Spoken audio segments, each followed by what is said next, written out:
بسم اللہ الرحمن الرحیم۔ جب کسی مومن مسلمان سے ملاقات ہوتی تو پہلے السلام علیکم کرتے، اور جو لوگ اپنے کسی معاملات میں معذرت پیش کرتے ان کی عذرخواہی کو سنتے، اور آپ کے یہاں جو کوئی بے حیثیت مہمان کے آتا اس کو بہت عزیز دوست رکھتے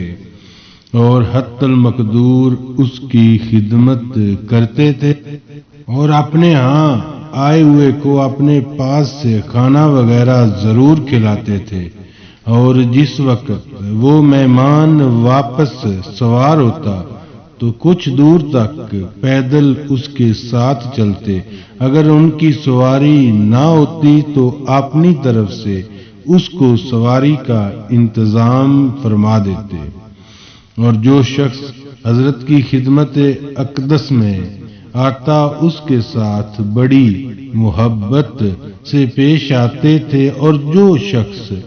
آن حضرت صلی اللہ علیہ وآلہ وسلم کی خدمت کرتا آپ بھی اس کی خدمت کرنے میں کوئی عیب نہ سمجھتے تھے، خواہ وہ لونڈی ہو یا غلام ہی کیوں نہ ہو۔ اور جو کچھ آن حضرت صلی اللہ علیہ وآلہ وسلم کھاتے پیتے لوگوں کو بھی وہی کھلاتے پلاتے، اور اصحاب کے ساتھ اکثر کاموں میں شریک ہوتے تھے، اور جس مجلس اور جماعت میں تشریف لے جاتے خالی جگہ پر بیٹھتے، اور کہیں آپ نے صدر مجلس اور مسند کی تمنا نہیں کی، اور ہر وقت اٹھتے بیٹھتے ذکر اللہ کیا کرتے تھے، اور جو لوگ برائیاں یا بدی کرتے ان کے ساتھ آپ ہمیشہ نیکی اور بھلائی فرماتے تھے، اور غریب مسکینوں پر مہربانی فرمایا کرتے تھے، اور ان کو کسی وقت بھی بے چشم حقارت نہیں دیکھتے تھے، اور اپنے دست مبارک سے اپنے کفش اور پارچہ سیتے تھے، اور اکثر اوقات کعبے کی طرف منہ کر کے بیٹھتے، اور نماز بسیارہ اور خطبہ کم پڑھتے تھے، اور آپ کے سینہ مبارک سے حالت نماز میں آواز مثل جوش دیگ کے آتی تھی، اور قیام نماز میں بہت دیر تک کرتے تھے، ایسا کہ پاؤں مبارک پھول جاتے تھے،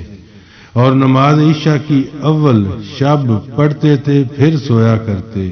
اور پھر نصف شب کو اٹھ کر نماز تہجد پڑھا کرتے تھے، اور صبح کے وقت 2 رکعت نماز قرات قصر سے ادا فرمایا کرتے، باقی تمام فرض با جماعت ادا فرمایا کرتے، اور ہر مہینہ میں روز دوشنبہ اور پنجشنبہ اور جمعہ کو عاشوراء شعبان میں روزہ رکھتے تھے، اور حیا و شرم آپ میں بہت زیادہ تھی، اور کبھی خوش طبی فرماتے تھے مگر سوائے سخن راست کے نہیں فرماتے تھے۔ چنانچہ ایک دن ایک شخص نے آن حضرت صلی اللہ علیہ وآلہ وسلم سے آ کر کہا، یا رسول اللہ صلی اللہ علیہ وآلہ وسلم، ہم آپ کو کسی جانور پر سوار کروا دیتے ہیں۔ یہ بات سن کر آن حضور صلی اللہ علیہ وآلہ وسلم نے فرمایا کہ بچہ ناکا پر سوار کراؤں گا۔ اس نے کہا، یا حضرت بچہ ناکا کیوں کر ہم کو سواری دے گا؟ آپ نے اس سے فرمایا کہ شتر کو بھی بچہ ناکا کہتے ہیں۔ اور ایک دن ایک عورت نے رسول خدا صلی اللہ علیہ وآلہ وسلم سے فرمایا کہ یا حضرت میرا شوہر بیمار ہے، اور آپ کو دیکھنا چاہتا ہے۔ آپ نے فرمایا تیرا شوہر ہے اور اس کی آنکھوں میں سفیدی ہے اور سفیدی سے کنارہ چشم مراد تھی۔ اس عورت نے جانا کہ سفیدی روشنی چشم کو دور کرتی ہے، وہی ہوگی۔ پھر اپنے گھر میں شوہر سے یہ جا کر بات کہی جو آن حضرت صلی اللہ علیہ وآلہ وسلم نے فرمائی تھی، بیان کیا۔ اس نے یہ بات سن کر کہا کہ سفیدی تو سارے جہان کی آنکھ میں ہے۔ اور ایک دن ایک بڑھیا نے جناب رسالت مآب صلی اللہ علیہ وآلہ وسلم سے آ کر عرض کی کہ اے حضرت، میرے حق میں دعائے خیر فرمائیے کہ اللہ تعالی مجھ کو جنت نصیب کرے۔ آپ نے فرمایا کہ بڑھیا عورتیں جنت میں نہ جائیں گی۔ بس یہ بات سن کر حضرت کی بہت ہی آبزیدہ ہو کر حضرت کے سامنے سے چلی گئی۔ پھر آن حضرت نے حاضرین مجلس سے فرمایا، اس بڑھیا سے کہو کوئی حالت پیری میں جنت نہیں جائے گا، بلکہ سب کے سب نوجوان ہو کر جنت میں داخل ہوں گے۔ اور آن حضرت صلی اللہ علیہ وآلہ وسلم اکثر اوقات پیران سبز پہنتے تھے اور جمعہ کے دن چادر سرخ اور نماز میں ہر روز دستار اور ہاتھ باندھتے اور عیدین میں 14 ہاتھ اور اپنے سر مبارک پر رکھتے۔ حضرت نے فرمایا کہ ایک رکعت نماز بعد استار ادا کرنا بہت فضیلت رکھتی ہے، یعنی 17 نماز پڑھنے کے برابر ہے۔ اور آن حضرت صلی اللہ علیہ وآلہ وسلم کہا کرتے تھے اور چادر سے نماز پڑھا کرتے تھے، اور کسی وقت آپ نے ایک کپڑے سے بھی نماز ادا کی ہے، اور ہر شب سرما دائنی آنکھ میں 3 بار اور بائیں آنکھ میں بھی 3 بار لگاتے تھے، اور کبھی حالت روزے میں بھی آنکھوں میں سرما لگایا کرتے تھے، اور تیل بھی سر میں ڈالا کرتے تھے، اور داڑھی وغیرہ کنگھی سے صاف اور ٹھیک کیا کرتے تھے، اور عطریات سے بہت خوش ہوتے تھے، اور بدبو سے سخت نفرت تھی، اور بہت ناخوش ہوتے تھے، اور اکثر اوقات نالین اور موزے پہنتے تھے، اور پہلے جو کام بھی کرتے دائنی طرف سے شروع کرتے تھے، حتیٰ کہ وضو، مسواک اور دخول مسجد اور نالین پہننا بسم اللہ پڑھ کر اور دائنی طرف سے شروع کرتے۔ انگوٹھی چاندی کی بھی کبھی دائنے ہاتھ میں اور کبھی بائیں ہاتھ میں چھوٹی انگلی میں پہنتے تھے، اور انگوٹھی کے نگینے پر اللہ محمد رسول یہ 3 لفظ لکھے ہوئے تھے، اور جہاد میں اکثر اوقات زرہ پہنتے تھے، اور شمشیر اپنے جسم سے لٹکا لیتے تھے، اور بچھونا آپ کا کھجور کی پتی اور چمڑے کا تھا، اور کھانے میں کچھ تکلف نہ فرماتے، اور شدت بھوک میں بھی اپنے پیٹ پر پتھر باندھتے تھے۔ حالانکہ زمین کے خزانے کی چابیاں اللہ تعالیٰ نے آپ کو عنایت فرمائی تھی، لیکن آپ نے اس کو قبول نہ کیا اور آخرت کو اختیار کیا، اور اگر اتفاقاً دینار و درہم بسب نہ آئے، کسی سیل کے گھر میں رہ جاتا تو اس سے شب کو گھر میں تشریف فرما نہ ہوتے، اور روٹی مرغ کے گوشت کے ساتھ یا پھر سرکہ کے ساتھ اکثر تناول فرماتے، اور اس کو بہت دوست رکھتے، اور بکری کا گوشت خربوزے کے ساتھ اور کھجور کے ساتھ کھاتے، اور کبھی صرف خرما ہی تناول فرماتے۔ آپ کو شہد اور شرینی سے بہت ذوق تھا۔ بیان ازواج مطہرات آن حضرت رسول مقبول صلی اللہ علیہ وآلہ وسلم۔ ایک روایت میں یوں ہے کہ سب سے پہلے آن حضرت صلی اللہ علیہ وآلہ وسلم نے خدیجہ الکبریٰ سے نکاح کیا تھا، اور وہ ہجرت کے تقریباً 5 سال پہلے فوت ہوئی، اور جنت معلیٰ میں مدفون ہے۔ اس کے بعد آن حضرت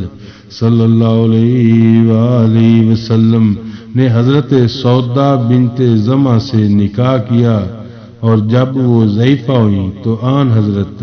صلی اللہ علیہ وآلہ وسلم نے چاہا کہ ان کو طلاق دیں۔ جب یہ بات انہوں نے سنی تو انہوں نے اپنی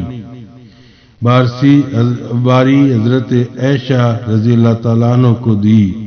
اور وہ آن حضور صلی اللہ علیہ وسلم سے بولی، یا رسول اللہ، میرے دل میں کسی چیز کی آرزو نہ رہی، مگر صرف ایک بات کی آرزو باقی ہے کہ میں حشر کے دن آپ کی ازواج مطہرات میں شامل ہوں۔ انہوں نے سن 54 میں وفات پائی، اور تیسری بیوی حضرت عائشہ صدیقہ بنت ابو بکر صدیق 6 سال کے سن میں قبل ہجرت کے 3 سال ماہ شوال میں کیا تھا، اور 9 برس کی عمر حضور اکرم صلی اللہ علیہ وآلہ وسلم نے ان سے لیلۃ الزفاف کیا، اور جب رسول خدا نے وفات پائی تو اس وقت عمر عائشہ صدیقہ کی 18 سال کی تھی، اور رمضان المبارک کی 17ویں تاریخ سن 58 ہجری مدینہ منورہ میں انہوں نے انتقال کیا اور جنت البقیع میں مدفون ہوئی۔ اور چوتھی بیوی حفصہ بنت فاروق سے آن حضرت صلی اللہ علیہ وآلہ وسلم نے نکاح کیا، اور ان کو آن حضور صلی اللہ علیہ وآلہ وسلم نے ایک طلاق رجعی تھی، لیکن بے حکم الہی یا حضرت عمر فاروق کی شفقت سے یا اس وجہ سے کہ وہ بہت روزے رکھتی تھی اور بہت زیادہ نمازیں پڑھتی تھی، اس لیے ان سے حضرت نے پھر رجوع کر لیا، اور انہوں نے ماہ شعبان 54 ہجری میں وفات پائی۔ پانچویں بیوی زینب بنت خزیمہ سے نکاح کیا، وہ بھی 2 یا 3 ماہ کے بعد آن حضرت کے سامنے سن 54 ہجری میں وفات پا گئی۔ چھٹی بیوی ام سلمہ بنت سہیل سے آن حضرت صلی اللہ علیہ وآلہ وسلم نے نکاح کیا تھا، اور آن حضرت کی پھوپھی کی بیٹی تھی جن کا نام بنت عاتقہ بنت عبد المطلب تھا۔ انہوں نے سن 59 ہجری میں وفات پائی، اور آپ کی 7ویں بیوی زینت بنت حجش سے آپ نے نکاح کیا، اور وہ بھی آن حضور صلی اللہ علیہ وآلہ وسلم کی پھوپھی کی بیٹی تھی، یعنی وہ امیہ کی بیٹی تھی اور امیمہ عبد المطلب کی بیٹی تھی۔ زینب بنت جاش سے پہلے نکاح زید ابن حارث سے ہوا تھا، اور بعد طلاق کے جو زید ابن حارث نے دی تھی اس کے بعد وہ نکاح میں آئی اور سن 20 ہجری میں فوت ہوئی۔ اور 8ویں بیوی حبیبہ بنت سفیان سے آن حضرت صلی اللہ علیہ وآلہ وسلم نے نکاح کیا تھا، اور یہ نکاح 400 دینار کے عوض میں نجاشی بادشاہ نے اپنی طرف سے مہر مرکومہ کو بطور ہدیے کے ادا کیا، اور انہوں نے 54 ہجری میں وفات پائی۔ اور 9ویں بیوی حضرت جویریہ بنت حارث نے آن حضرت صلی اللہ علیہ وآلہ وسلم نے نکاح کیا، اور انہوں نے 56 ہجری میں وفات پائی۔ 10ویں بیوی حضرت صفیہ بنت ابن الاخطب سے آپ نے نکاح کیا، اور یہ حضرت ہارون کی اولاد سے تھی، اور جنگ خیبر میں گرفتار ہو کر آئیں۔ آن حضرت صلی اللہ علیہ وآلہ وسلم ان کو بے عوض آزادی کے مہر مثل مقرر کر کے اپنے نکاح میں لائے، اور انہوں نے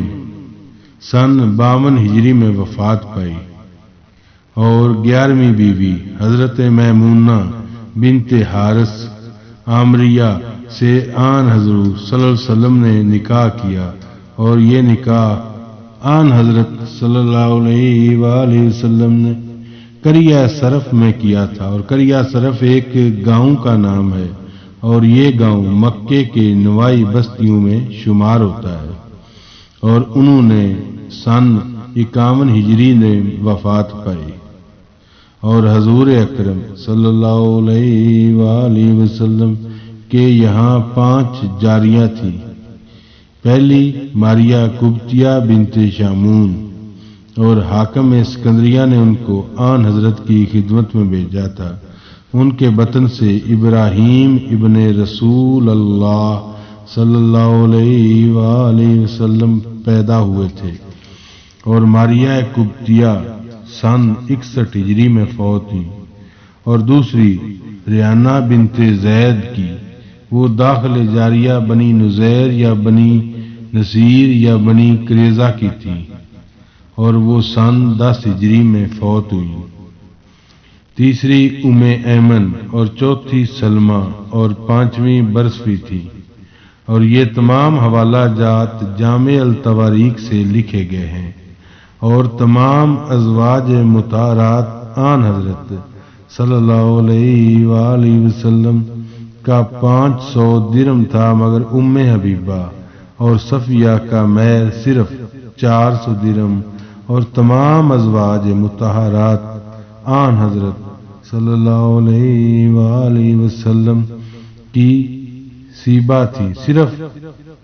حضرت عائشہ صدیقہ دوشیزہ باقرہ تھی، اور سب ازواج مطہرات آن حضرت صلی اللہ علیہ وآلہ وسلم کی بوقت وصال آن حضرت کے بقید حیات تھی، مگر خدیجہ الکبریٰ اور حضرت زینب رضی اللہ تعالیٰ عنہ دونوں آن حضرت کے سامنے ہی فوت ہو گئی تھیں۔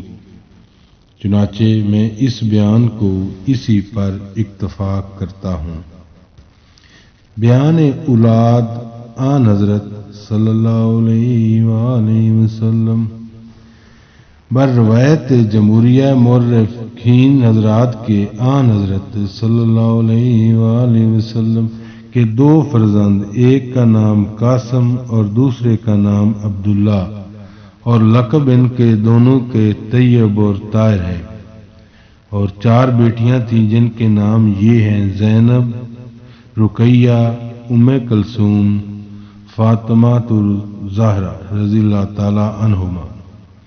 اور یہ 6 اولاد ام المومنین حضرت خدیجہ الکبریٰ کے بطن سے ہیں۔ اور کتاب روضۃ الاحباب میں یوں لکھا ہے کہ رسول خدا صلی اللہ علیہ وآلہ وسلم کے ایک اور بھی بیٹے تھے جن کا نام ابراہیم تھا، ماریا قبطیہ کے بطن سے مدینہ منورہ میں پیدا ہوئے، اور بعد تولد 16 مہینے کے وہ فوت ہو گئے۔ اور بعد یہ کہتے ہیں ان کا صرف 2 مہینے کے بعد انتقال ہو گیا۔ اور قاسم اور قبل زمانہ اسلام کے فوت ہوئے الغرض جمیع اولاد آن حضرت صلی اللہ علیہ وسلم کے سامنے ہی گزر گئی، مگر حضرت